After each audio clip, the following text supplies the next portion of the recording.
this KIVI webinar on optical beams, the next breakthrough in broadband wireless communications. My name is Sonia Heemstra de Groot, and I'm going to be the moderator in this session. First, I would like to start with some practical rules. First, turn off your microphone, unless later you have to, when you want to make questions, but for the moment, please turn off your microphone. Also turn off your webcam. And the idea is that first our speaker will give the lecture, the presentation, and after the lecture you will have the opportunity to raise questions. For this, you could use the tool, the raise hand tool in the of Microsoft Teams. But if you have also other questions, you can always use the chat box to ask questions. Also nice to mention that this webinar is going to be recorded. Okay, after that, we can go more to our seminar, Optical Beams, the next breakthrough in broadband wireless communication. And if you think how we are nowadays depending on wireless communications, I think it's almost impossible to think of our life without a mobile phone, a laptop which is wirelessly connected. The current technology is 5G, which is promising data rates of several gigabits per second and peak data rates of 10 gigabits per second. But what are going to be the data rates of 6G and the generations before? After that. And if we think of the fact that since the beginning of wireless communication, the data rate has been increasing more or less at a pace similar to Moore's law, so duplicating every 18 months, we can expect in the 6th generation of mobile communication something which goes around, terabits per second. And if we look at generation beyond that, even further. But what are the technologies that will be able to accomplish these objectives? That's something not very clear yet. Many researchers are working on that. And one of the promising technologies is optical wireless communications, and in particular, infrared communication. And this brings us to our speaker, Professor Tom Conan. He is really a leading expert on this area, so we are very happy to have him. And I would like to give some highlights of his very long and successful CV. So following his graduation at Eindhoven University of Technology with honors, Tom worked from 1979 until 2000 in applied research at Philips Telecommunication Industry and Bell Labs, AT&T Network Systems, later Lucent Technologies. He also has been part-time professor at the University of Twente from 1993 to 2000. In 2001, he was appointed full professor of broadband communication systems at the TUE of the Electrical Optical Communication Systems Group, of which he became the chair from 2004 to 2021. He has also been Vice Dean of the Department of Electrical Engineering from 2012 to 2020. Tom has authored and co-authored more than 750 journal and conference papers and has filed 13 patents and promoted more than 40 PhD students. And Tom has received many prestigious awards and grants and is Bell Labs Fellow, IEEE Fellow, Fellow of the Optical Society of America, and in 2021, he received the Dutch Royal Distinction of Reader in the Order van Nederlandse Leeuw. So after all this, I would like to give the floor to Tom. Thank you, Sonia. Thank you for this very nice introduction. And welcome to everybody. Yes. I'm happy that there's such a large interest in this promising technique. So let me try to share my screen to introduce you in this field. Okay. Can you now see? Yes. Yeah. Everything okay? Okay, so if everything correct right now, you should see the full screen. Listing again the title of my presentation, Optical Beams, the next breakthrough in broadband wireless communication. As Sonja already pointed out, we are anxiously looking for possibilities to extend wireless communication capacity, because that's definitely needed for all the upcoming applications which are in the future predicted already, with all the properties needed as very low latency and very dense interconnection. Well, regarding these aspects, optical wireless beams offer really great potential, which I hope to clarify to you in this presentation. So, as Sonja already mentioned, I'm at the University of Eindhoven, University of Technology. What she did not mention is I'm retired. So I'm retired since February 2021. This still is on the top of my interest. So optical wireless communication is something which I pursued since 2012, when I got an ERC advanced grant. ERC is the European Research Council, and an advanced grant is the most prestigious grant you can get from the European Commission, which allows you to define your own research for 5 years. And that's what I did. And I worked on optical wireless communication together, of course, with many colleagues in Eindhoven University.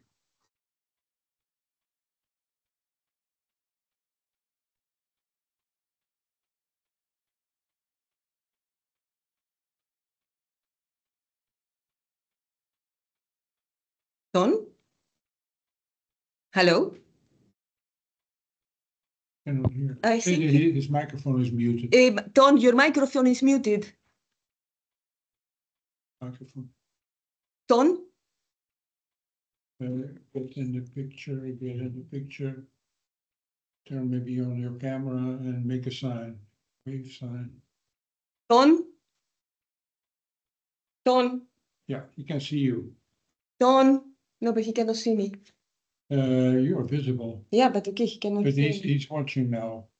No, but he's not So watching. microphone muted. Let's phone him.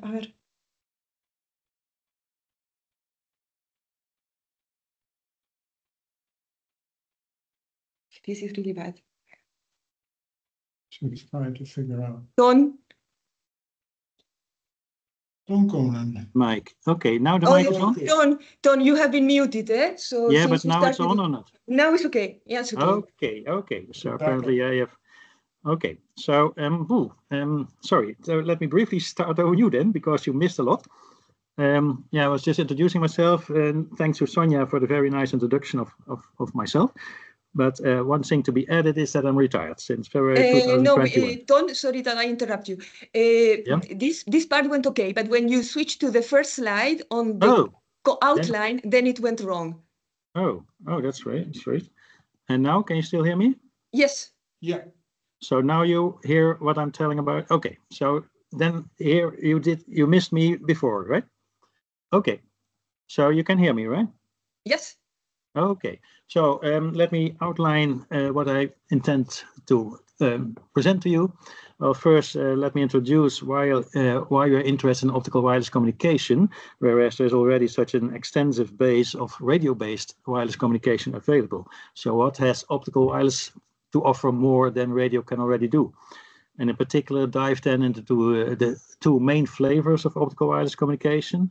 That's optical wireless communication with wide beams covering large areas, also known as Li-Fi, light fidelity, the analog of Wi-Fi, you may say, but then the optical one. The alternative is the two-dimensionally steered narrow beams optical wireless communication. So optical wireless communication using very narrow beams to address individual users with high capacity. And that's actually what we pursued in depth in a project called Browse. And Browse was a project which was granted by the European Research Council as an advanced grant, an advanced research grant. And that's actually a personal grant, the most prestigious one, which the European Research Council has to offer to individual researchers, which I got in 2012 and on which I built this research project. And together with my colleagues at TU Eindhoven, we elaborated that, and I will report about these results in this presentation. So in the next part, I would like to explain you what optical beam steering as a key technology, what optical beam steering is, how you can exercise optical beam steering in 2 dimensions using mechanical, non-mechanical steering techniques, It's like MEMS and SLMs. I come to that. You can also use passive techniques by just wavelength tuning. I will show those to you as well, and use mechanical steering techniques. So let's dive into these three different methods and discuss their pros and cons. And next key function which you need is to localize where the user is. You need to direct the beam obviously to the right place at the right moment. So use localization. So two technologies there as well. One for the downstream link and one for the upstream link. Obviously we want to build bidirectional systems, so we need links in both directions. And then the last but not the easiest part, it's actually the most difficult, is how to realize a receiver which can capture those beams with a wide field of view, which will allow you to put your receiver without lots of delicate efforts into the right position at the right angle. So broadband receiver, which we can realize with a novel concept, namely a matrix of photodiodes, not a single one, but a matrix of those, which offers distinct benefits, as I will show.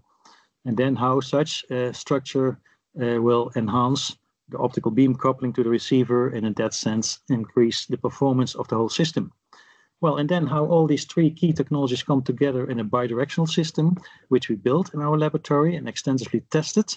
So I will show you how this system was conceived and how it works, and together with a laboratory demonstrator on which I have a short video showing the potential of this technique. And then round off with some concluding remarks and glimpse into the future. So with that, let us start. Why are we interested in optical wireless? Well, as Sonja already mentioned, there is a booming need for wireless connectivity, and this booming need is both in data rates per user as well as the density of providing those connections, so also the number of users. Well, you see to the right, you see a chart which lists what in 2023 was mentioned as being happening in the internet in just 1 minute. You can see that every minute, for instance, there are 241 million emails being sent. And there's also a lot of video content. Almost 700,000 video hours just in 1 minute are conveyed over the internet. There are more than 10 million view minutes over the internet. There are Zoom meetings, more than 6 million. There's a lot of photos over the internet being sent. So the internet apparently is carrying a lot, and even more is being carried over wireless technologies, so wireless links to the end user.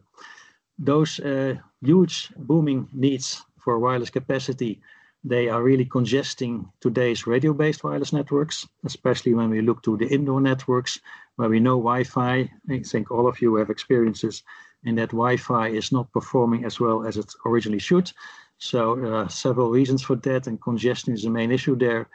And another point is also that this communication is consuming more and more energy. So we are getting concerned about our green communication aspects.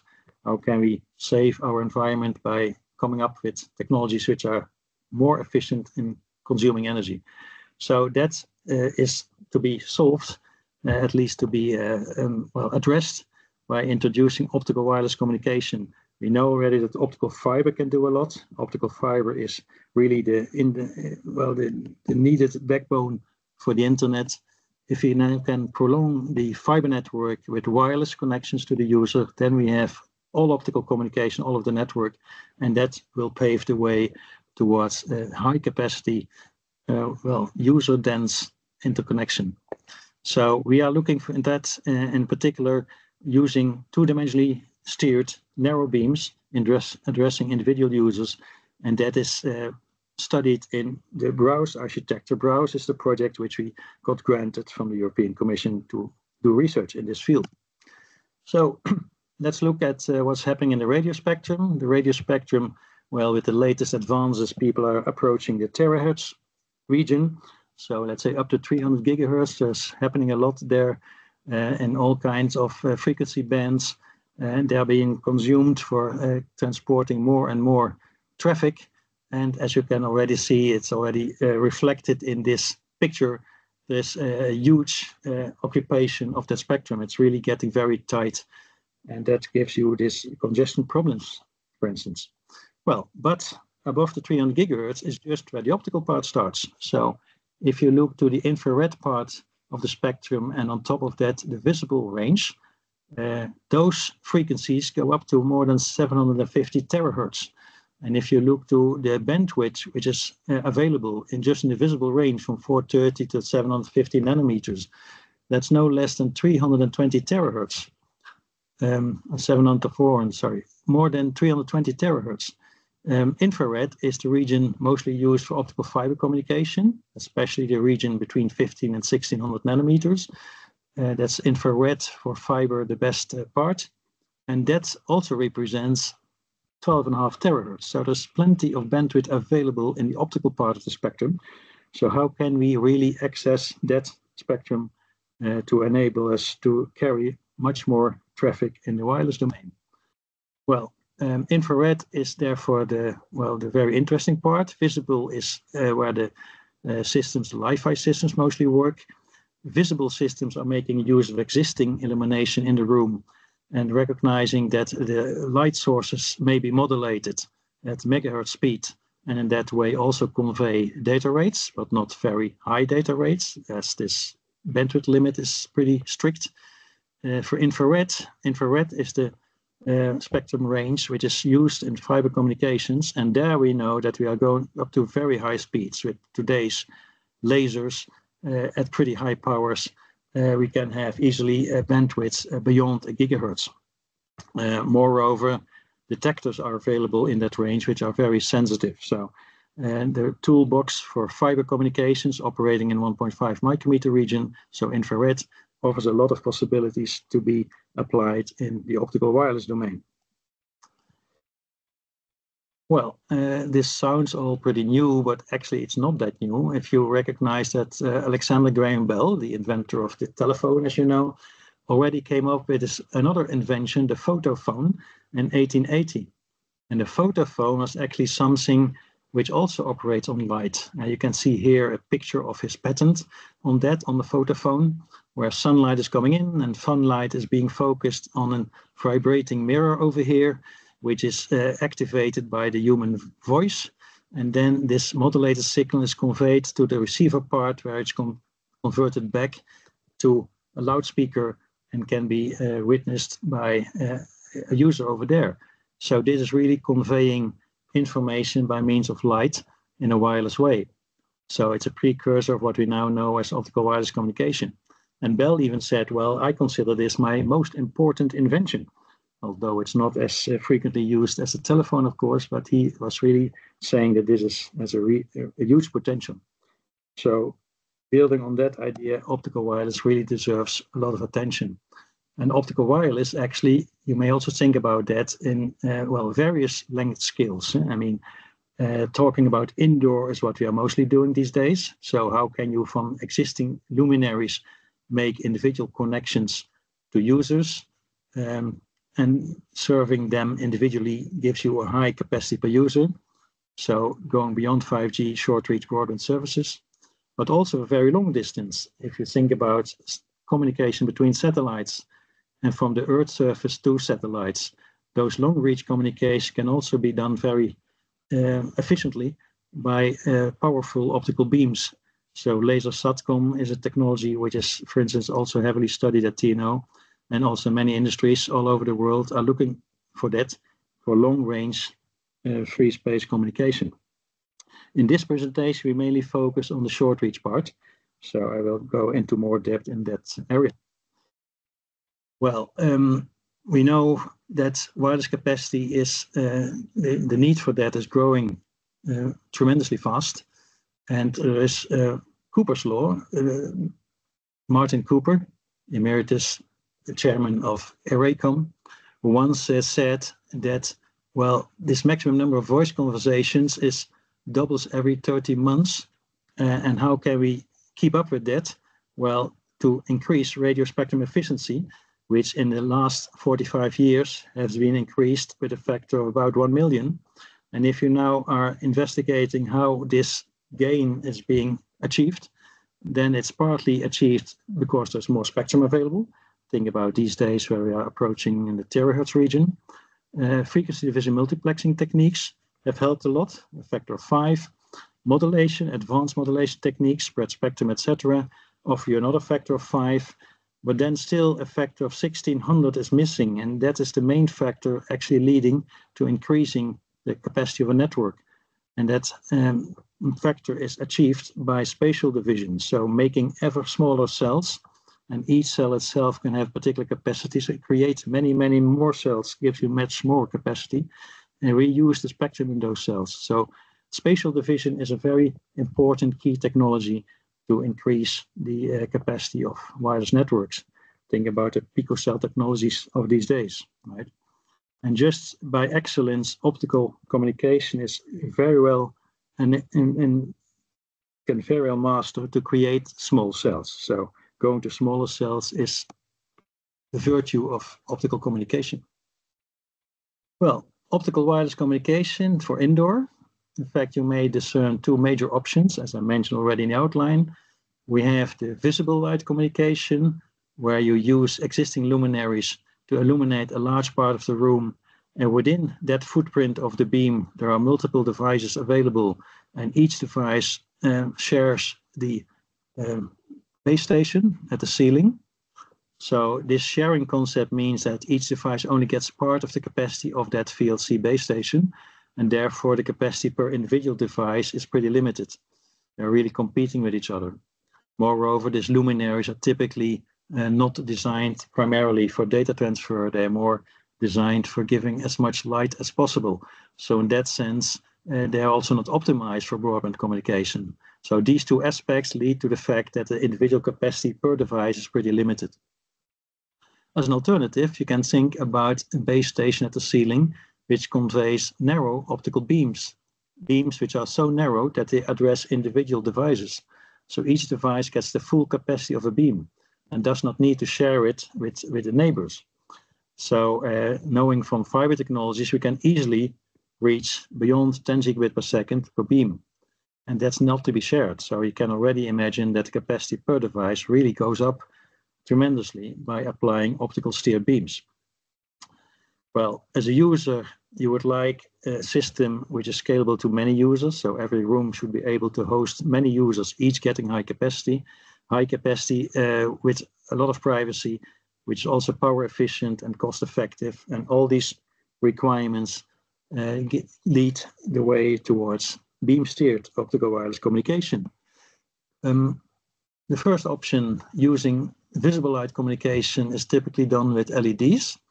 With LEDs, you may have two flavors. The common LED for illumination is actually a blue light emitting LED. Well, the blue light emitting LED is equipped with a phosphor, and the phosphor takes care that the light is also converted into the other spectral parts. So you will get a power distribution which in total will lead to white light. So that's needed for illumination, obviously. Well, the restrictions of those are that this LED is relatively fast, but still only a few tens of megahertz. So fast modulation, forget about it, right? The LED is relatively faster than the phosphor. The phosphor is even slower. So all of that restricts your bandwidth. That's the downside. The good side is that it's low cost. It needs a simple driver.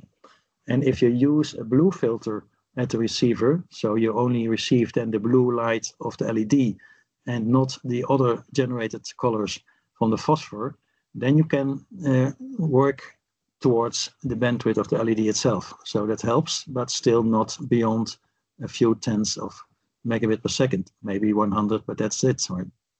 Alternatively, you may think about an LED which is composed out of three components, red, green, and blue, which together can make up white light. And now you can modulate each of these LEDs individually. So in that way, you triple the data speed. Still, the bandwidth per color is relatively limited due to the limited bandwidth. And obviously, it needs a more complex driver because each of these LEDs needs a separate driver. Therefore, also comes at higher costs. And you need at the receiver side actually a separate receiver for each individual color. So also the user equipment is getting more complicated. Right? So that's what people are looking for in visible light communication. Systems with that have been built up to, let's say, close to 10 gigabit per second. 8 gigabit per second with a 4-color LED has been achieved. with advanced modulation formats in order to overcome the bandwidth limitations of the LED.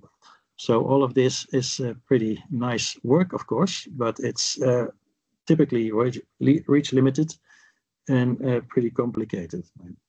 And the most important part is that the light of this VLC system needs to be shared by multiple users. So capacity is also shared with the restrictions which I mentioned before. Li-Fi is actually a multi-point system, also based typically on visible light communication, or at least near infrared, where you have multiple access points in the ceiling, multiple access points creating ather-cell network architecture, where you can also have handover between the ather cells. So it becomes overall a pretty complex system. It's actually extending the visible light communication, which basically is point-to-point, into a fully networked multi-point to multi-point system. So that offers you higher capacity indeed, and also high robustness, but still you're talking about sharing the total room with multiple users in one system.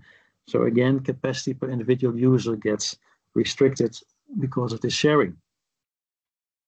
Well, and that's where the optical wireless communication by directed beams comes in. So I already briefly mentioned the good performance is due to the fact that you have individual connections. So the key selling points of those techniques will be that you have actually ultra high capacity per user. The individual beam is just for every user, and every user gets capacity comparable, you may say, to a fiber. It is also capable of creating and achieving high user densities. So if you have narrow beams, then these beams can address a single user, and the user next to that user can have another beam. So get a high capacity independent of the first user. It can also be very efficient in power. I will have another slide on that shortly. So it's a green technology. You steer the beam only to the place where it needs to be, and only at the moments that it is needed. So you are not wasting energy all over the place to those regions and those times where it is not needed. Basically, an optical beam has a low latency, actually even lower than a silica fiber, because it doesn't need a waveguiding effect, what a fiber does. The spectrum of light is license-free, in contrast to radio communication, where license for spectrum are pretty expensive. We don't have that issue with optical wireless. Optical wireless also is not affected by electromagnetic interference effects. So any high power equipment operating in your neighborhood is not distorting the performance of your communication system.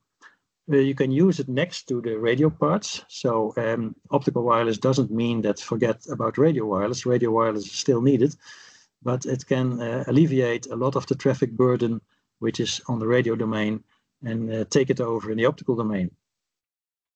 You don't need an infrastructure. That's typical for wireless, of course. You don't need to have individual connections to every user. It's just wireless. It's very secure because the beam only gets there where it needs to be, and your neighbor doesn't get it, right? So you have your own private connection. High privacy is guaranteed. And if you can generate many beams, you can also connect many users, and such a beam, when it is narrow and it is pretty collimated, then it stays narrow for a long reach. So it can also offer you really long range transmission. And the ultimate is transmission between satellites. Satellites where beams are transmitted over thousands of kilometers to the next satellite. And if we are using infrared technologies, which we already know extensively from the fiber technology world, then we can reuse those and make benefits of those advanced technologies there. Obviously, every advantage comes with a disadvantage, as the law of KIVI already says, right? Line of sight blocking, that's a serious issue. You can imagine that if such a link is obstructed by a device or by a person, then the link is lost and the connection is lost. So if there's not an alternative way to get to the user, he will lose his connection. So you need to think about that, how to counteract those shortcomings. And in contrast to Wi-Fi, this is a very early stage, so there's no standardization yet.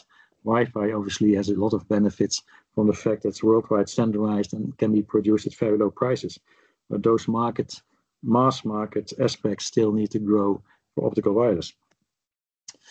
If you compare the performance of the Li-Fi and Wi-Fi systems qualitatively with what beam-steered optical wireless communication can do, then this graph may give you some insight. I mean, on the horizontal axis, you see the bitrate per device. So every user device, particular bitrate is needed. And in the vertical axis, you see the number of devices per cell. So if you have a shared system, and the Wi-Fi systems are shared systems, Li-Fi is also a shared system, then this product of the number of devices times the bitrate per device is a given. So if you have higher data rate per device needed, then you can allow less devices, right? So you can see that the Wi-Fi 4 region is this green part.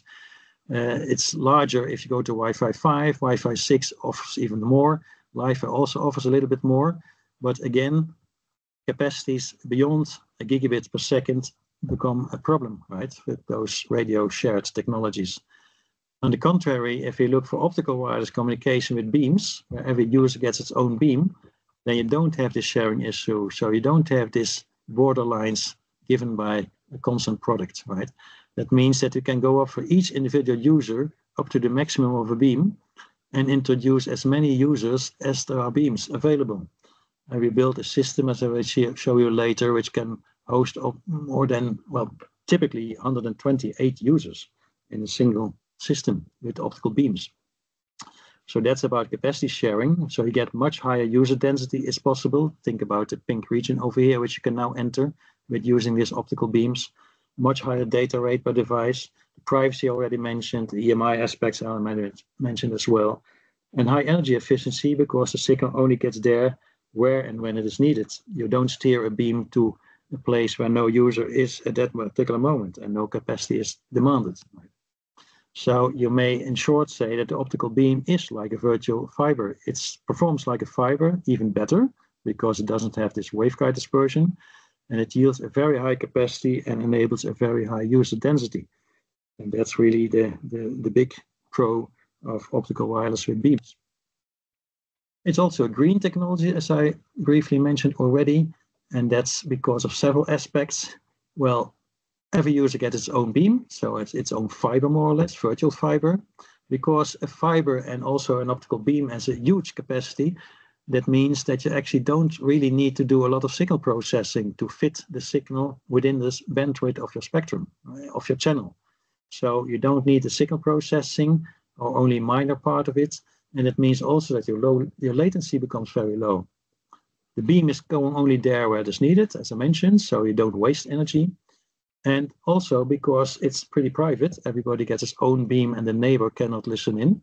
That means that you hardly need any encryption. So also that part can be, omitted. And you save energy by not doing that as well. Optical beams also don't penetrate walls. So especially in apartment buildings, where you typically have a lot of crosstalk from your neighbors, that will not be the case with optical wireless. So you don't need crosstalk mitigation processing, which also saves you energy, right? So several aspects make this technology really green. Well, this total table, let me skip that one. You can look at it later at your ease, but it gives you a more detailed comparison between optical wireless and radio wireless communication. Well, you may be concerned about safety, especially eye safety. When powerful optical beams are active in your room, is there any risk that your eye gets damaged? Well, there are extensive eye safety rules which are distinguished for different classes of lasers. Class 1, 1M, 3R are mentioned over here. And then class 1 laser is a laser which can be on continuous, with continuous power, where this class 3R1 is one which is being modulated, so with a much lower duty cycle. So if you look what, according to the eye safety rules, is permitted before your eye is being harmed, well, for the near infrared, you can see that with a class 1 laser, so a laser which is emitted continuously, which worst case may be the case in your beam steered system. Well, less than 0.5 milliwatt is allowed. Think also about laser pointers. Laser pointers, they are really damaging your eye if you get it in, right? And these are visible ones. But if you go to the longer wavelengths, especially beyond 1.4 micrometer, then the eye safety threshold becomes much higher. It goes up to 10 milliwatts. And that's because if you look to the right, you see here, by the way, you recognize it, that's the picture of the human eye, which starts with the cornea. Then you have here the pupil, and you have here the lens, the iris, and this is the vitreous body. And in the back of your eye is your retina. That's the part which converts incoming light into signals for your brain, right? And this is the most vulnerable part. If you get damage over here, it's permanent, right? And you're getting blind. So visible light obviously goes all the way through the cornea, through the lens, through the vitreous body, and ends at your retina. So high power will directly damage your retina. But infrared, and infrared being wavelengths beyond 1400 nanometer, is already blocked in a very early part. It's blocked at the lens, and if anything is passing the lens, then it is extinguished in the vitreous body. So the risk that infrared light is reaching the vulnerable retina is almost negligible, right? That's why this threshold is much higher. And 10 milliwatt is then the maximum power which you can allow per beam to do communication. Well, if you compare then this infrared communication versus visible light communication, you can immediately recognize that you can have much higher optical transmit powers. That's already a benefit for getting to high capacity. Also, the photodiode responsivity is considerably higher because the photodiode responsivity is proportional to the wavelength. So longer wavelengths give you high responsivity. And if you have visible light, as sunlight and so on, you can, by blocking filters, easily separate it from infrared light. So less interference from visible light can also be achieved. So that's why infrared communication is the way to go. And that's what brings us to the system we propose. The system is called the Browse system. Browse is broadband reconfigurable optical wireless system with high energy efficiency. And at the same time, it means actually browsing through a book, right? So that you are actually with beams, you're scanning your area to make connections to users. It's based on using narrow beams, what we call pencil beams emitted by pencil radiating antennas. And each room has at the ceiling one or more of these pencil radiating antennas. And from each of these PRAs, several beams are emitted. And the beams are actually, the direction of the beams is controlled by the wavelength of the light. So you can see that individual wavelengths are going into individual directions. So that means that by tuning the wavelength, you connect a particular user. And if you choose another wavelength, you connect another user, right? And if you have multiple PRAs, this laptop, for instance, can be used through this PRA, or it can also be reached through the other PRA. So that gives you the redundancy for line of sight blockage. Well, we use wavelengths beyond 1400 nanometer, as I mentioned already. So eye safe, that means we can go up to 10 milliwatts, which is pretty large for optical transmission. We can use mature 1.5 micrometer fiber optic components. There are plenty of them. Think about lasers, think about optical amplifiers, think about wavelength routers, think about detectors. So there's a whole toolbox available which you can directly use from the fiber domain for the optical wireless domain. What we propose is a passive diffractive beam steerer, so a fully passive device mounted on the ceiling, which just by means of the wavelength decides in which direction the beam goes. So steering by wavelength tuning. That means, because it's fully passive, that these devices don't need any local powering. So it's easily scalable to many beams. Just add wavelengths and you create another beam. And because you don't need local powering, also installation and maintenance is pretty easy, right? And as a detail, the wavelength is steering the beam. At the same time, the wavelength is also carrying the data. So it means that actually the wavelength has a double function. Wavelength acts as a control channel, controlling the direction of the beam, and it acts as a data transport channel. So you may say wavelength is an embedded control channel, and in terms of network management, you don't have any issues in separating control channel and data channel. They are actually together, and all the bookkeeping which you normally need to keep control and data together is now not needed. It's just together in one wavelength, right? So that's actually bringing us to the reasons why we propose a system like this. Okay, after this introduction and motivation, let us now go into the key techniques needed to realize such a system. So first of all, what can we do to steer an optical beam? Well, of course, many researchers have already looked at it before as well. One of the key technologies, for instance, is to use SLMs, spatial light modulators. These are more or less, programmable holograms, as you may say. So depending on the setting of an SLM, spatial light modulator, it has many pixels, and you can set the phase level of each pixel. And in this way, you make phase tunable steering possible, right? It can, however, only steer over relatively limited angles. So you need also an angle magnifier with some optical tricks to increase the coverage. Experiments with that kind of systems also shown pretty impressive data rates, more than 100 gigabit per second with 3 wavelengths and more than 200 with 6 wavelengths. So together with multi-wavelength techniques, this is really an interesting solution, but it needs an SLM, a spatial light modulator, and it needs a spatial light modulator for each individual beam. So if you have many users in a room, then you need as many SLMs on your ceiling as well, which is a pretty complicated solution. Alternative can be use small mirrors, MEMS mirrors, micro electromechanical system mirrors. So these are small mirrors which are tuned, the angle is tuned by means of electromechanical forces, MEMS forces. So you can use a steering mirror to direct the beam towards a user, where it is caught by here a compound parabolic collimator, which is gathering the light and putting it into your receiver. Reversely, you can have another steering mirror, sending it back. So again, this is very nice to achieve individual beams, but for each individual beam, you again need an individual steering mirror.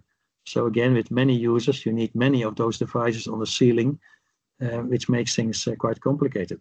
But they have achieved also pretty nice, impressive results. More than 10 gigabit per second has been achieved for individual beams. Well, what we propose is to use the steering by wavelength tuning. So not by SLMs and not by MEMS, but wavelength tuning together with a diffractive element. And a diffractive element means that it's steering the beam depending on the wavelength. So some design considerations for that. If you have a room represented here by this yellow cube, where the PRA is mounted at the ceiling and the beams are launched going downwards to the floor where the user is, then the angle by which this beam is steered is dependent on the wavelength, and you need a two-dimensional solution to steer the beam in the whole area of this floor, obviously. So you need to calculate how much steering positions do I need to have to cover the whole floor. At the same time, how large can the beam be? In respect to the small aperture which the receiver has. If you have a large beam and only a small aperture, then you still get only a very tiny part of the total beam into your receiver. So there's a compromise between the size of the beam and the sensitivity of your receiver. And if you make the beam very small, then you need a huge number of positions to be scanned across the surface. So that's also not practical. So more or less, you need a kind of optimum between beam diameter and receiver sensitivity. And overall, you strive to have the receiver aperture as large as possible to alleviate this compromise problems.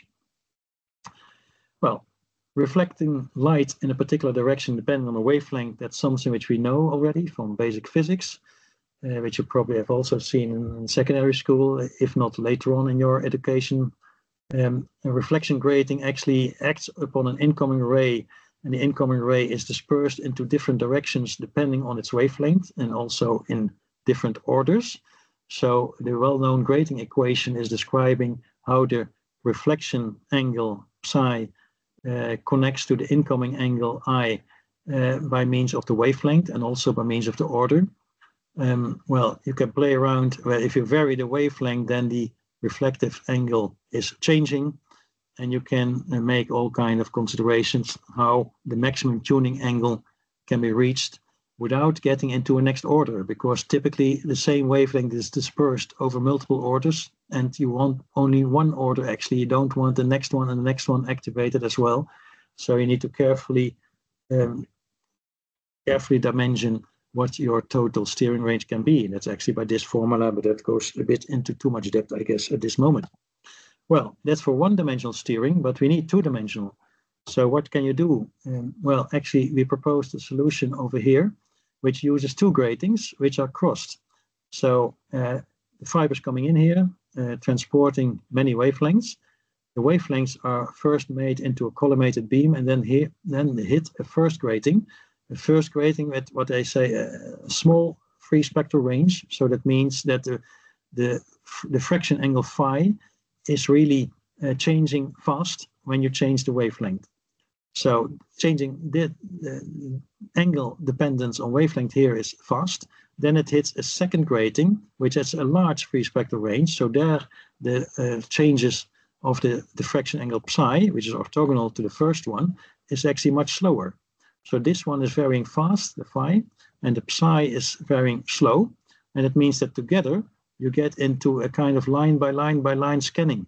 So you can imagine that by just changing wavelength, together with these two gratings, you're scanning line by line, you scan the surface of the floor. So in that way, you can address individual users on each position of the floor. So by doing this, we build such systems, and you can show that with a careful design of your grating structure, you can really reach a very nice performance.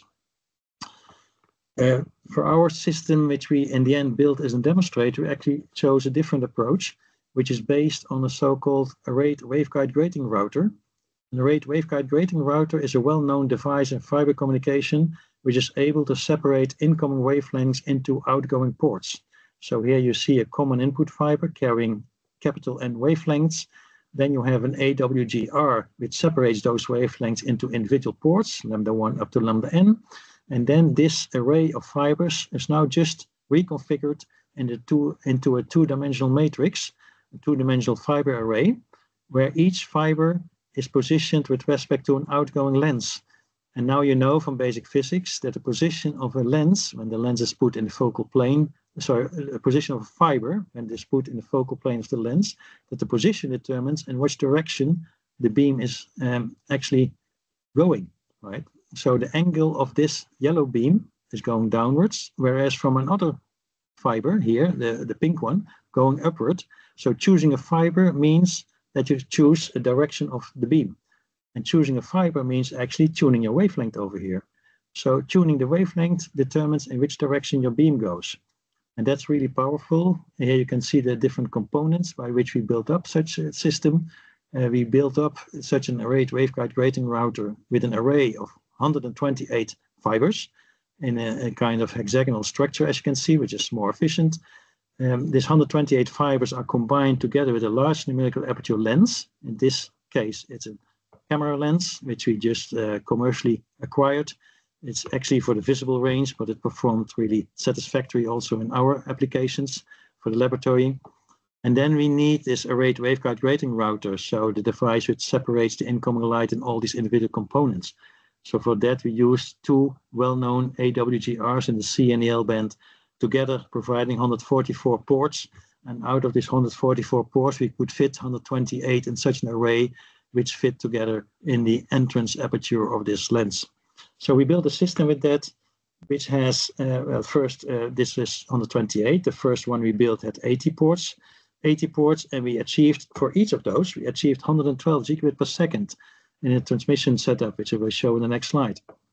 And it gives you also in a typical indoor coverage, if we say from ceiling to floor is 2.5, maybe 3 meters, we have this kind of coverage area to be addressed. Well, this is actually the experiment which I mentioned, experiment with an 80 port AWGR, giving a beam here which arrives at the receiver with a diameter of about 8.5 centimeter at 10 dBm. This was the maximum power allowable for eye safety. And with this power and PAM4, so 4-level amplitude modulation, we achieved 112 gigabit per second. So imagine if you can have here 81 ports, 9 by 9, 81 ports times 112 gigabit per second, then you're close to a terabit, right?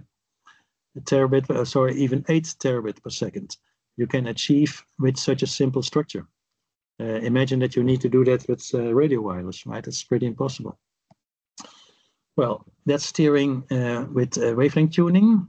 For the upstream communication from the user back to the ceiling, we actually want not a tunable laser in your use of the equipment. That's a pretty complicated thing, so which is not shared because only the user, one user is using it. So there we choose for another solution, just moving a fiber with respect to a lens. If you move the fiber laterally with respect to the lens itself, then you get angular deviation of the beam depending on the position of this fiber.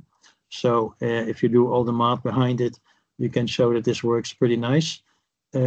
It's also, we use stepper motors. So that means the stepper motor looks for the right position and then it can be deactivated. So it's a set and forget system, which saves power.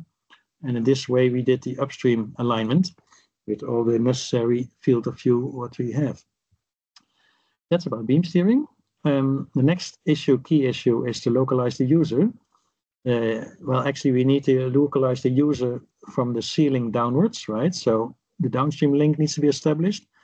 And when the user is initiating the call, he is the one to search first for the ceiling units, for the upstream link, and then the whole link can be set up. So we had to consider these two localization techniques.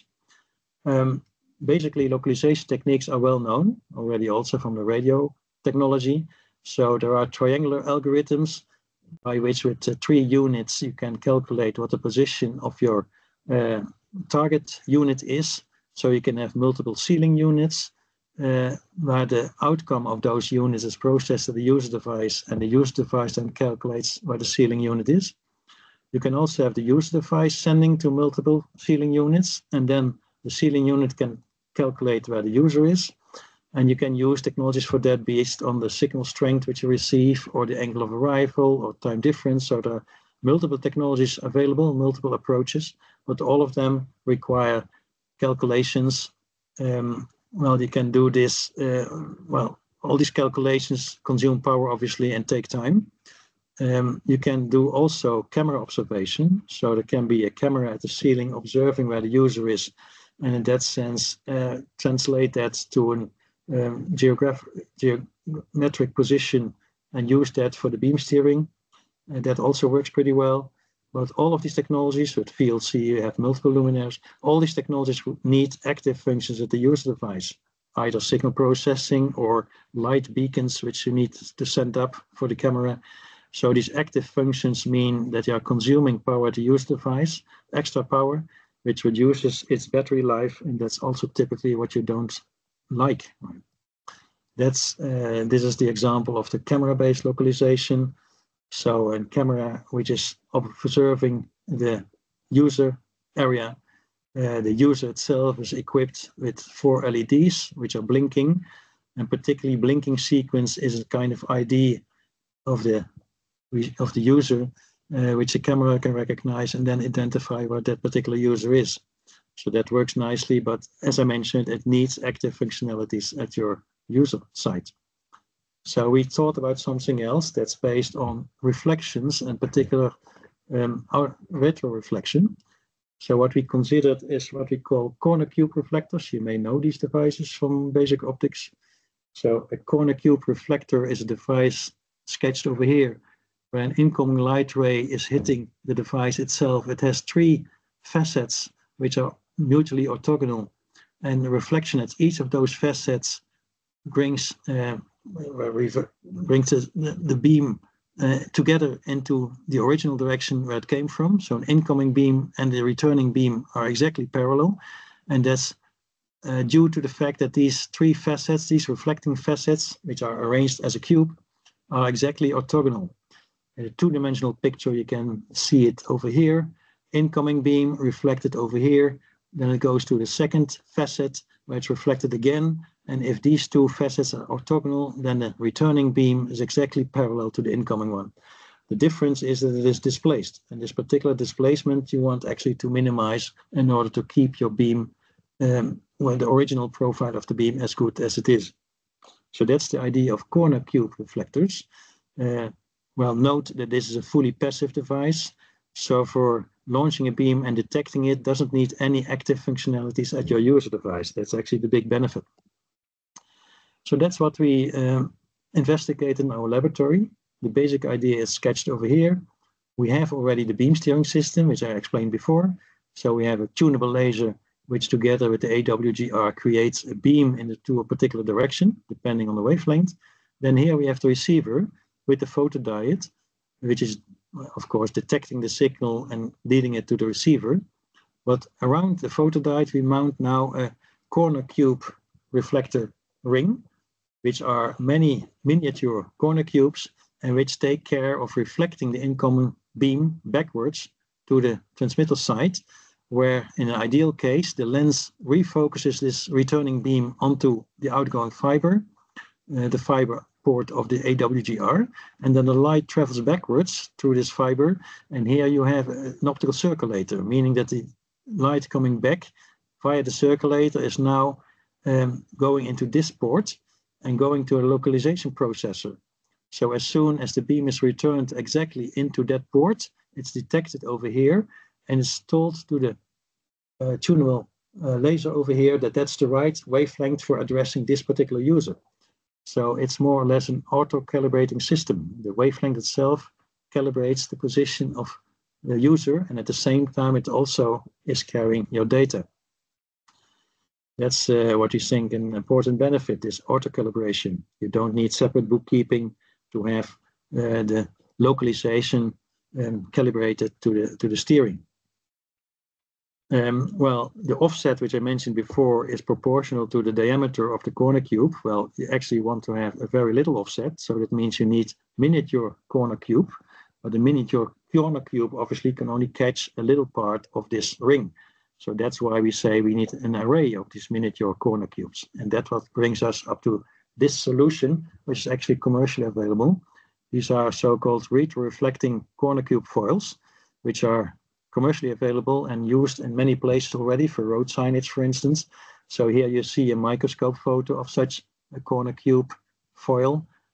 Each of these individual ones, well, actually this is a corner cube structure. Well, of course, you have to look more in the geometry to recognize it, but that's actually what a corner cube, miniature corner cube is. The total diameter, in this case, each corner cube is about 100 micrometer in diameter only, right? They are molded in a retro-reflecting foil. In that way, you can produce them very cheap and in a robust way. And for road signage, as I mentioned, they are extensively used already. And you may also recognize that on bikes, the retro-reflector in the back, the red ones, are also using this kind of technologies, right? So it's really available at high volume and low price. Well, if we now apply this technique in our downstream user localization, you can see what happens by wavelength tuning. You scan the beam across the user area. So you can here see that this is the signal detected at your receiver. So when no signal is returned, you stay actually more or less below the noise floor. But as soon as you receive a return signal, then you get a clear peak. This clear peak indicates user number one at a particular position, at a particular wavelength. And if you tune further on, then you will find another peak if there's another user. So here, schematically, two users are identified at two different wavelength positions. And these wavelength positions immediately define also the wavelengths which you should use to communicate your data, to set up your data link to the user. Well, this tuning as such is done by tuning a laser. Typically, a laser can be tuned very fast, but the computer control needed for that takes quite some time. So that's why in our experimental system, we needed about 15 seconds to scan the whole user area. Well, for the upstream, we use upstream beam steering by means of a mechanical technique. And so we move the fiber in front of a lens, and in that way we steer the beam. And actually the goal is to steer the beam such that it hits the upstream receiver at the ceiling, right? So to achieve that, we need, again, a kind of reflective technology. And that's actually shown over here. What we do is, this is a photograph actually of our ceiling unit. The aperture of the receiver at the ceiling is here in the middle. And we surrounded it with a retro-reflecting foil of miniature corner cubes. That's the one which you see blinking over here. It is a pretty large one. So that means that to get onto this is pretty easy. As soon as you're scanning now with your upstream beam, you're scanning, as you can see over here, it's graphically represented over here that the beam is scanning across this ring. And each time when it goes like this, right, it's being scanned in this pattern. And at the same time, you register for each position how much power is reflected back to the receiver. The receiver is actually over here, right? So the receiver detects the power which is reflected. And that one. Sorry, no, it's at the receiver. Sorry, yeah. So it's detecting the power, and the power together with this position is taken into an algorithm, and then we calculate the so-called center of gravity of this whole thing. And with that, we get representations like here. This is what you experimentally measure.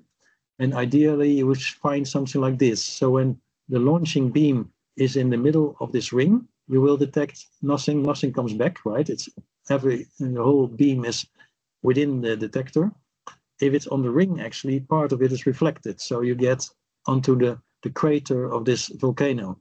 So you're actually looking after how to get into the center of this volcano. And that's actually where this center of gravity algorithm comes in and really achieve a very nice alignment. So again, just changing your position, you can find the center of this crater by doing this center of gravity algorithm. That's actually done at the user site. So that's the upstream localization, the upstream beam localization. The third part, key function, is the optical receiver function. And as I mentioned in the beginning, we would like to have an optical receiver with really a wide field of view. So to catch signals from a large aperture as large as possible and over as large range of angles as possible. So what we propose to do that is a two-dimensional matrix of photodiodes instead of a single one, for reasons I will show to you. And with that, you can also improve your beam coupling and in that way get to a higher field of view, larger field of view. Well, this represents actually the idea we have, and we have elaborated. Typically, an optical receiver has just a single photodiode over here, and it's then followed by a transimpedance amplifier, converting the incoming current from the photodiode into an outgoing voltage with the transimpedance given by this amplifier, right? But instead of a single photodiode, we now use a matrix of them. We put capital M photodiodes in series, and we put capital K of these series links into parallel, right? And now you need to think back about the basic electronics, actually. I mean, the main issue of making a large photodiode is that if you make a photodiode large, then its active area gets also to a higher capacitance. And if the capacitance of the photodiode grows, its bandwidth shrinks, right? So a shrinking bandwidth is really limiting the capacity of your system.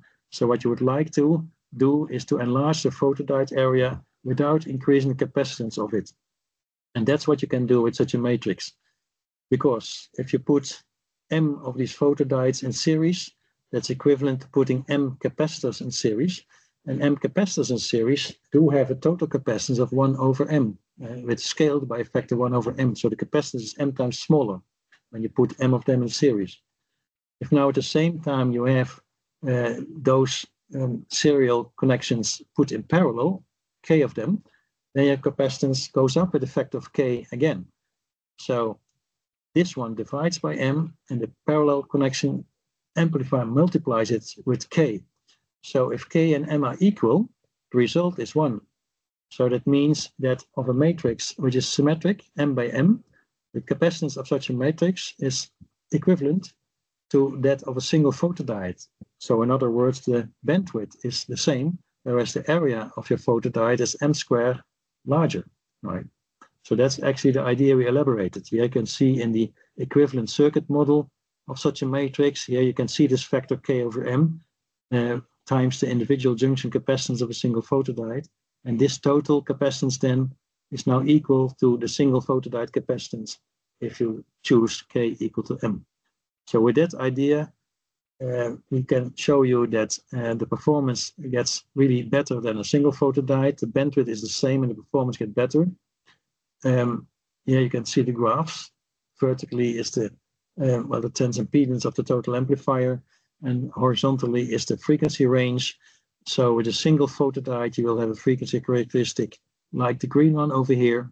And if you now put a square array of photodiodes there, then you will have still the same bandwidth, minus 3 dB bandwidth, but your total transimpedance amplifier effective transimpedance becomes a factor of K higher. So it becomes linearly higher, whereas the area becomes m squared times or k squared times higher, right? So that's actually the reason why we pursue this solution. You can see it again over here. The transimpedance factor of k higher, the bandwidth, if m is equal to k, stays the same as a single photodiode. Don, yep. Sorry, you have to keep an eye on the time because it would be nice if we have time for the questions. Okay, it's already 10%. Okay, I didn't see the, yeah. Okay, so let me go a bit faster then. So creating a larger photodiode actually means that you have more margin to move the beam around. And if you have more margin to move the beam around before you lose a large part of it, that means that your beam can be tilted over a much larger angle than before. So in that way, you can increase your field of view. And that's actually what is given in these kind of graphs. Let me not go too much detail, but if you want a particular transmission coupling efficiency, then you can allow a much higher field of view with the matrix, which is given by the red curves, than with a single photodiode, which are the blue curves, right? That's the benefit you get with the photodiode matrix. Obviously, you need also to consider the properties of your optical system. So with different lens types, you can jingle around to make systems better. So the conclusion is that with the matrix, you clearly benefit, right? And we build those things. You can see how these photodiode matrices have been built out of linear arrays, 1x4 arrays, by just wire bonding. Obviously, with integrated optics, you can do much better. Actually, our Japanese colleagues did this with a 20x20 matrix and used this for 20 gigabit per second transfer. So the idea is really proven also by other groups. This is combining it with the electronics, and this is together with a Fresnel lens for making a large field of view. We achieved more than 10 degrees half angle field of view for a gigabit Ethernet performance. Gigabit Ethernet performance is shown over here, but for reason of time, let me go quick. This concept is scalable, which we elaborate in the laboratories of 4x4 matrix, which is somewhere over here in this curve, right? But a larger field of view can be achieved if you go to higher matrix dimensions. 8x8 is this one, and as I mentioned, Japanese colleagues have gone up to 20x20 and still shows you the same bandwidth as a single photodiode. So upscaling the matrix is really the way to go to very great performance. Okay, having discussed the basic components, the beam steering, localization, and the receiver function, let's now put these things together in a single system. People have done this with MEMS mirrors. Well, this is a pretty complicated system, as I mentioned, but the main downside is that you need a mirror for each individual user. The same holds with the spatial light modulators. You need an SLM unit for each individual user, so making things complicated to scale to many users. And what we propose is actually a single central unit for many users, but this single unit is used multiple times for each individual wavelength to address a separate user, right? And for the upstream part, you use, well, actually an unspecified wavelength. So in that sense, the users together use the upstream system. That means that you share capacity in the upstream, but we know this already from fiber to the home system. So we plan to use similar techniques as we use in fiber to the home, time division multiple access techniques, to make this possible for many users. Well, we built a total system, as you see over here, in the laboratory with the AWGR downstream beam steerer. 10 dBm beams are emitted with 10 centimeter diameter at the user side, which is roughly 2 to 2.5 meters from the ceiling.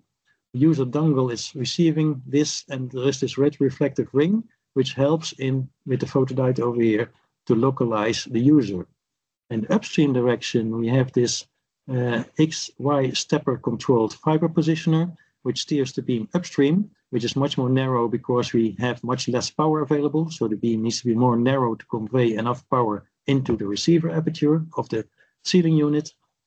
So there we have a reflective ring at the ceiling, and the reverse here is the photodiode with Arduino control board, which hosts the center of gravity algorithm for upstream alignment. Okay, so that's how it looks in practice. This is a ceiling unit with a reflective ring for localization of the upstream receiver, and this is your downstream emitter, and this is the user unit. As you can see, this is typically a laboratory model. Obviously, much more engineering and miniaturization is needed to make it a compact device. Well, with this system, we proved that we can do a gigabit per Ethernet upstream and downstream transmission, field of view in the order of 10 degrees, half angle. alignment time at the moment is mainly limited by the stepper motor for upstream and by the lab view control program for the downstream. So much more improvement can be obtained there by having more advanced and dedicated program tools. Okay, and this is a small video. Is the live? Can you also hear the sound? Here, my colleague is blocking the downstream beam, so you can see that the picture here is frozen. And now he takes his hand away, and you see the upstream beam is working again, and then it's okay. And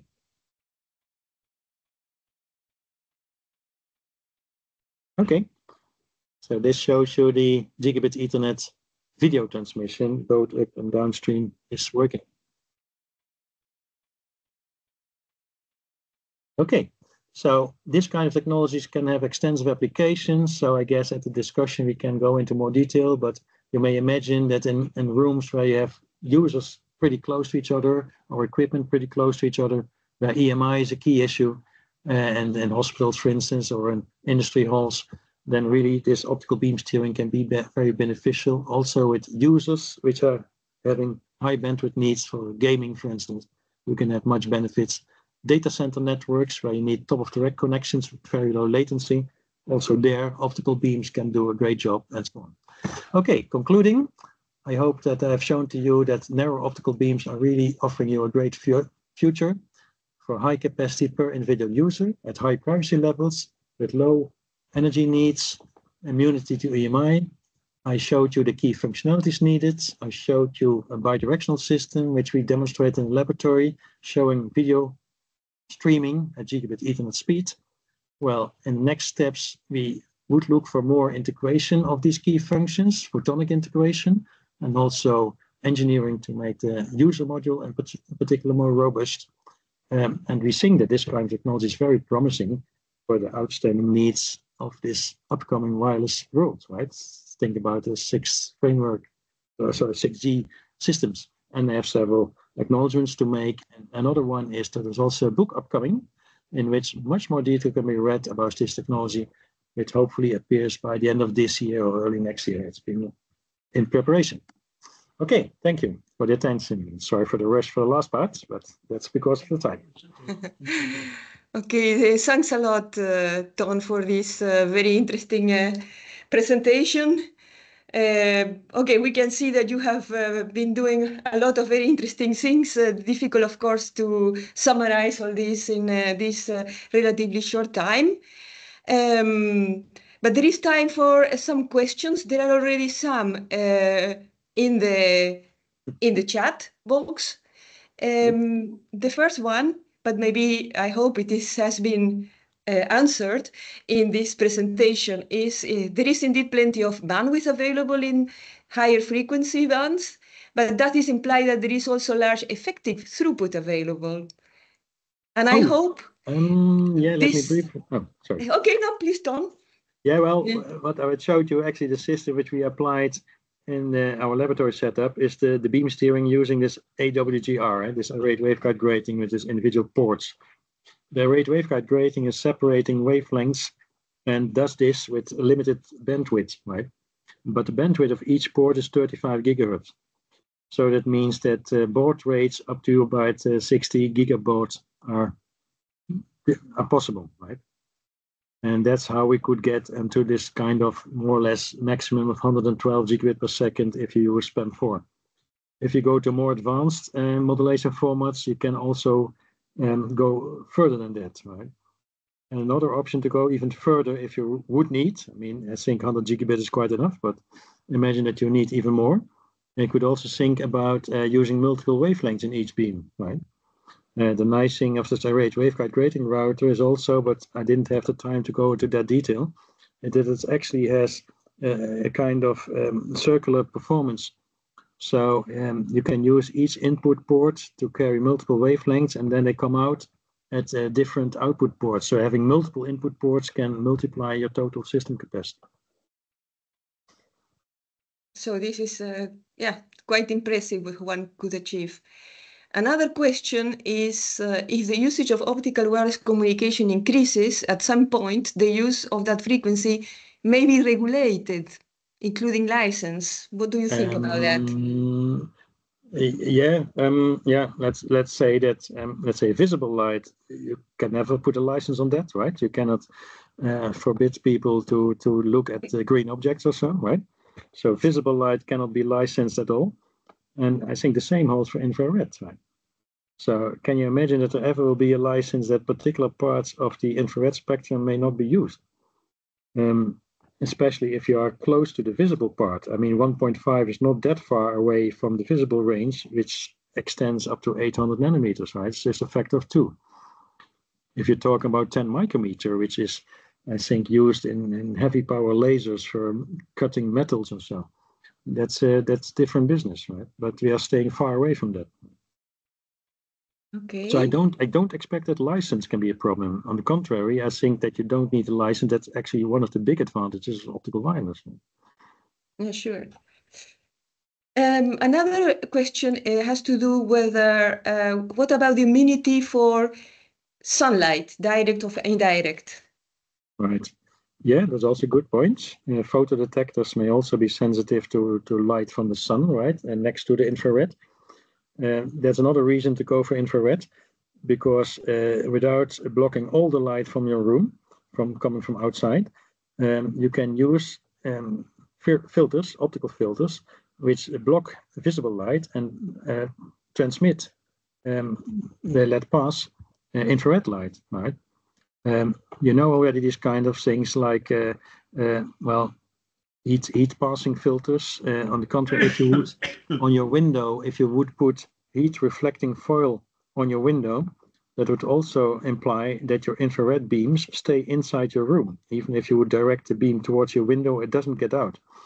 So in that sense, privacy of infrared beams can also be much higher as it cannot penetrate a window.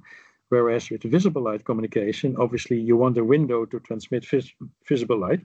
So there, this kind of protection measures cannot be done. There are cases known of people who look with a telescope into a room from the outside, and in that way can catch visible light communication happening inside that room. So as soon as you have your windows open, or so windows not blocked, then visible light communication loses also part of its security, right, of its privacy. But this brings us to the next question in the chat. If communication would be possible through the windows for your infrared system? Yeah, well, if you really want that, I mean, typically you want to have communication to stay within your room. But if you want to go through a window, yeah, obviously the beam, first of all, needs to be directed towards that window and get out of that. And the coating of that window should not prevent the beam going out, right?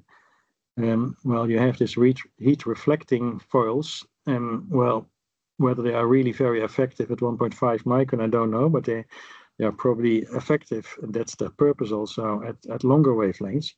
So I think that 1.5 as such, yeah, will be partly reflected, maybe not completely. So the big benefit of the beams is actually that you just steer them where they need to be. And if they need to be outside, then you should deliberately point them outside through the window and take care there's no reflection foil on your window. Okay. I don't really understand why you would need that, but anyhow. Then is another question. And now we go a bit to the advantages and disadvantages of this technology. How would you implement broadcast or multicast services? Okay, yeah, that's a good point. Broadcasting, so many users, all of them receiving the same signal, they would be more happily served, I guess, with this wide beams, right? Where the beam encompasses many users at the same time. Yeah. But I mentioned already that light coming out of a single light source needs to be divided among many users. It will also be a huge beam, so only a tiny fraction of that power can be received by a single user and each individual user. So there is very little bandwidth per user available. And it's to be doubted whether this is enough to do what you want to do, right? So if you want to do broadcasting, in this case, with individual beams, then you should take care that the individual signal, data signal, is modulated on each individual beam, right? So that means that already your data signal needs to be distributed among several tunable lasers. So that several tunable lasers, all of them operate with the same data. And that's probably not what you mean with your multicasting, but that's the way to do it. Okay. Then another one is, can moving devices which not only change position, but also orientation? For example, smartphones that you could just turn while you are talking, etc. Right. How would you do that? How would this technology support this? Well, if you vary the angle, the incidence angle on your receiver, that actually means that part of you're actually using the field of view of your receiver, right? So as long as you tilt your user device within the field of view of your receiver, that would be okay. But when you get out of it, you have a problem. Right? Yeah, that's true. So that's a reason why you would like to have a field of view as large as possible. And there's also, I didn't mention it explicitly, but it's the physical law that the product of the field of view times the aperture of your receiver is more or less a constant. So to realize a receiver with a large aperture, which at the same time has a large field of view, is actually a very difficult optimization issue. And that optimization issue is met a bit better by using this photodiode matrix. With a single photodiode, that's really a nightmare. It may be that you need to have several of these receivers in a phone, for example. That could also be. You can have multiple receivers which look into different directions. And in that way, you allow some tilting.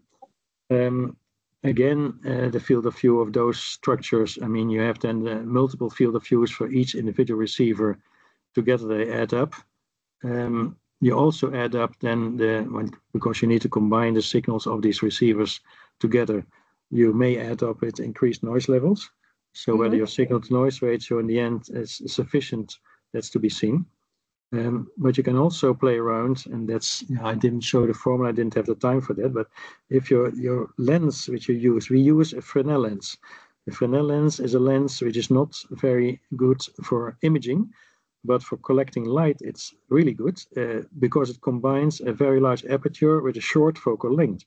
And a short focal length directly translates into a larger field of view. So that's why a Fresnel lens in combination with our photodiode matrix offers the best performance and goes up to in the order of some 10 degrees, half angle, so 20 degrees in total, full angle, which then should accommodate also some tilting of the receiver. But you cannot put it completely orthogonal, so to its original position, then hope it's still alive. No, that's things which radio may do better. I mentioned already that we cannot get completely rid of radio. Okay, I'm quite happy to hear that. I think so. But it should also not be seen as just replacing Wi-Fi or other radio technologies, because Wi-Fi, for instance, is very good in penetrating to walls, which is a disadvantage, but also an advantage in many aspects. If you put your phone inside your pocket, you can still be reached, right? With optical, that's not possible. So with optical techniques, I think the main application is when you need high bandwidths and also at high user densities. Yeah. And for those which are mainly video-driven applications, those video applications typically are not things which you do by putting your device into your pocket, right? Yeah. Okay, there are more questions here. What about the cost of the system? Is the cost of such a system competitive, or when do you expect it will be competitive? Well, that's of course a very difficult question to ask in a research phase, right? I mean, cost often goes together with volume. So as soon as you make volumes out of this, then cost should be, well, pretty okay.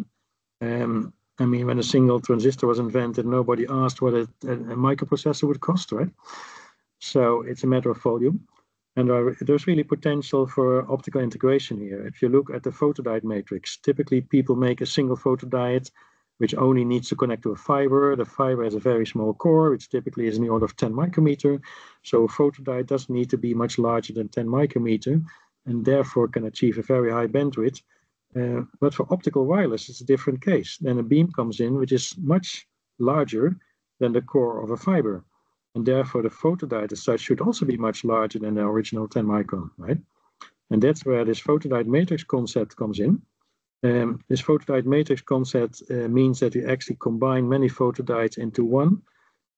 Actually, if you look at the production of photodiodes, obviously they're also not made one by one, right? They're also being made on a large wafer with many of them. And that making a photodiode matrix of them just means that you need an extra metallization mask on top of that to make the interconnections, to make a matrix out of that. And there you go.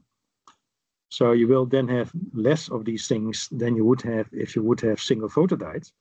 But at the same time, if you would look for the alternative, then you would need to build many individual receivers, each requiring a photodiode to achieve similar performance, right? So optical integration may help a lot.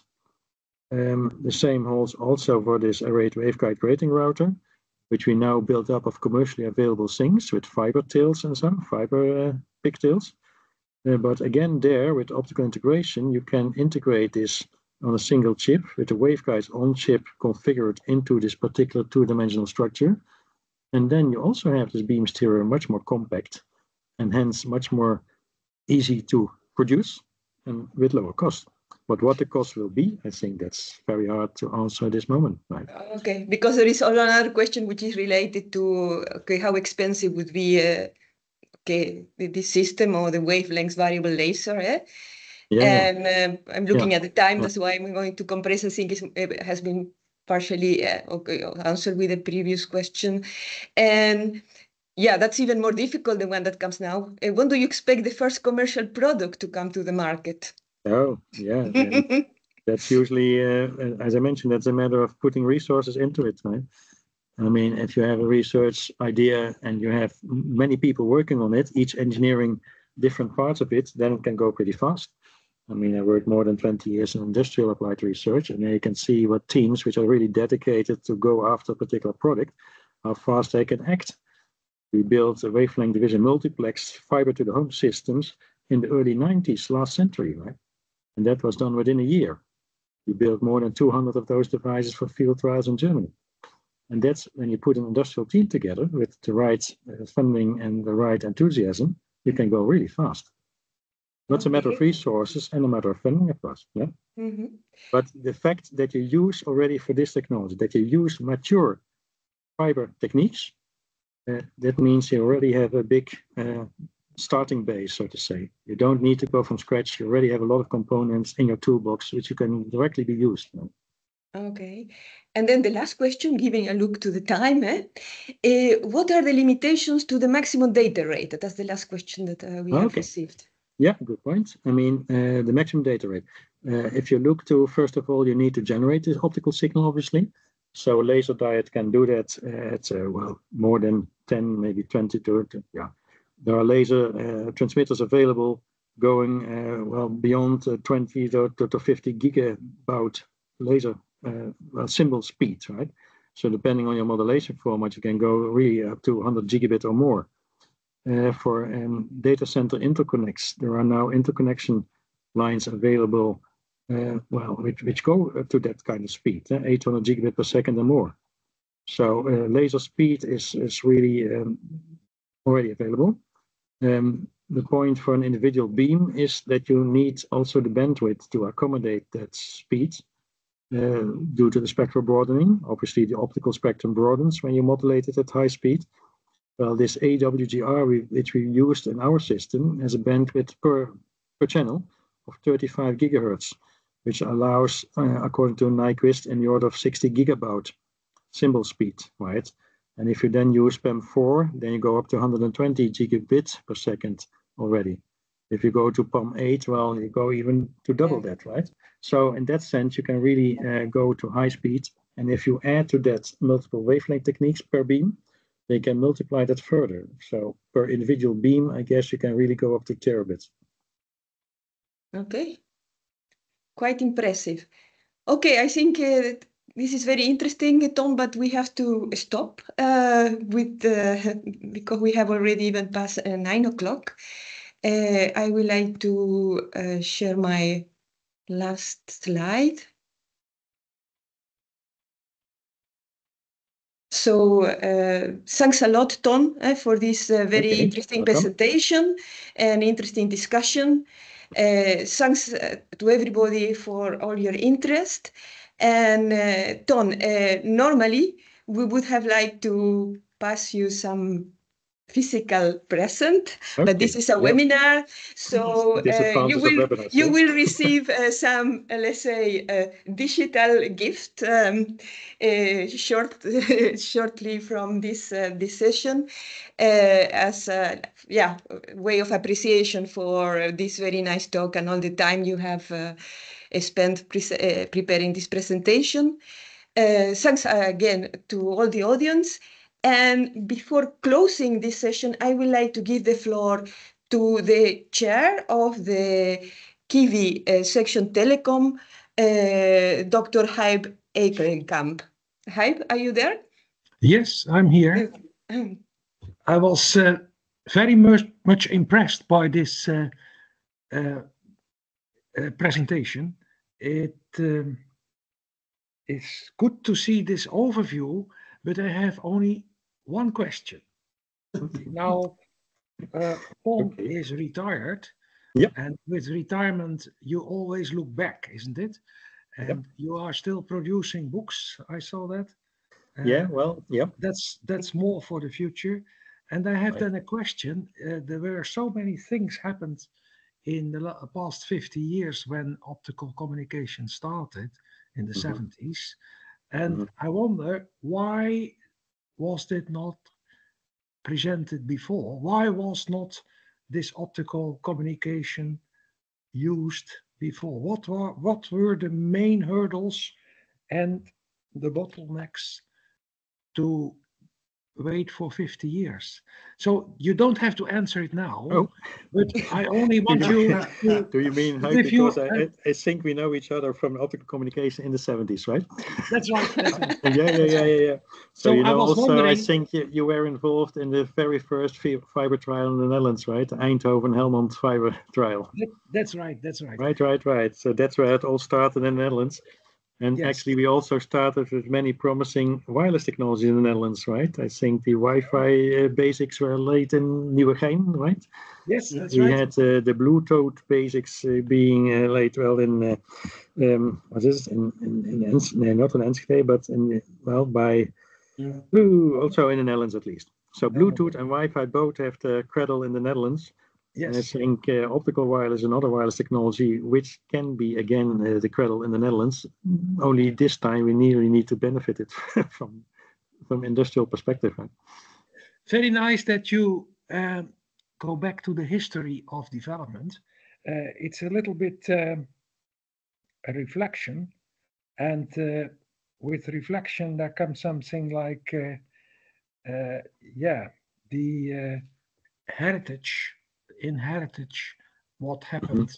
So there is an enormous amount of knowledge development has taken place, and it would be nice if you had spent the 50 years, you could indicate in your next book the hurdles, the bottlenecks to come to this result, because there are many things which have to be solved, the micro miniaturization and the development of the let's say the electronics, but there are some bottlenecks, of course, always. And why did we have to wait 50 years before we got this tremendous technology? So it's not meant as an answer, as a question for an answer, but maybe you can spend your next book on this topic. Yes, anyway, thank you very much. Thank you for the suggestion. Thank you very much for what you presented to us. It's more than just a technology, it's a whole history of technologies, and I was very much impressed. Thank you on behalf of KIVI. Thank you very much. Yeah, thank you. Very nice words, Hype. And thanks to Sonja as well. And thanks to the audience for bearing with us to listen to this presentation. Right? And if you're interested in becoming a member of KIVI, here there is a link, and you are very welcome. Okay, thanks a lot. We are going to close this session. Okay. Have a nice evening. Bye-bye. Thank you, Sonja. Thank you. All the best. Bye-bye.